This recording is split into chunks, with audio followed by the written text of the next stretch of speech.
Let's talk to one of, absolute heroes of this year, one of our heroines, I should say, England lioness Demi Stokes, who joins us. Good morning to you. Good morning. Thank you very much indeed for joining me. Now, we're here to talk about actually a very serious, very, very important topic, but I do want to ask you about some lighter topics as well. I hope you don't mind. But you're here to talk about, premature babies on World Prematurity Day. And in the UK, 58,000 babies are born premature every single year. And there's a real issue among mums and dads about getting to bond with their babies and getting to hold their babies in those early weeks and months. Talk us through that. So it's obviously so important, and obviously it's such a big topic. So really happy to be, an advocate for that, because it's something that I went through, something that my family went through. But firstly, when a baby is born, it is so important that obviously the parents get that interaction, and a baby can feel that bond, and you can get skin-to-skin contact. So it's all about obviously the development, and obviously there's hormones released as well from the parents, and for the baby, so that bond can be really strong. So it's so important, and sometimes even if it's a little touch of the hand, a little stroke of the head, it can make such a difference. And I always touch, us as adults, we love a good hug. So, yes. But exactly, it's not just about, feeling nice, hugging your baby. We know that, it's not just mental development, but babies, they need physical touch from mum and dad, particularly mum. Let's not forget the basic biology here. As much as they need, food and water and sleep. They thrive on it. We matter to them. We make a difference. And is there a real issue? Did you have this when you had your baby, that you the baby's in a little sort of a unit to try and keep the baby alive, and you're unable to touch, and you got wires and goodness knows what, and tubes, and you're not able to do the one thing that you're kind of biologically programmed to do, which is to hold your baby.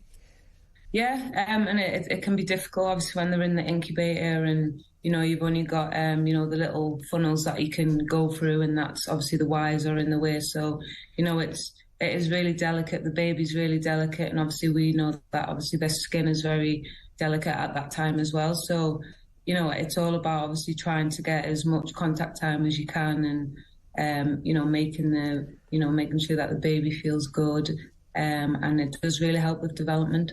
Yeah, indeed. Well, you, as part of this project you're fronting this year's Pampers for Preemies campaign, to make sure that everyone is aware of how important this is, including in the medical profession. You recently visited Birmingham's Women's Hospital, where you yourself were born. So it was really good to go back and, see, how the place is run, and obviously the medical staff were obviously really, really welcoming, and it was just so nice to go back, and I think, and just interact with other families, and I think share my story, and just share, and listen to their story, because it can be such a tough time when you're going through, having a premature baby and having to sit about and wait. So it was just so nice to obviously give back, and I think just share my story, and help other parents. Well, it's certainly you're 10 weeks premature yourself 31 years ago. You've turned out all right, I'd say. But your little boy was he's now 5 months. He spent a little bit of time in the unit. Is he all fine now? Everything going well?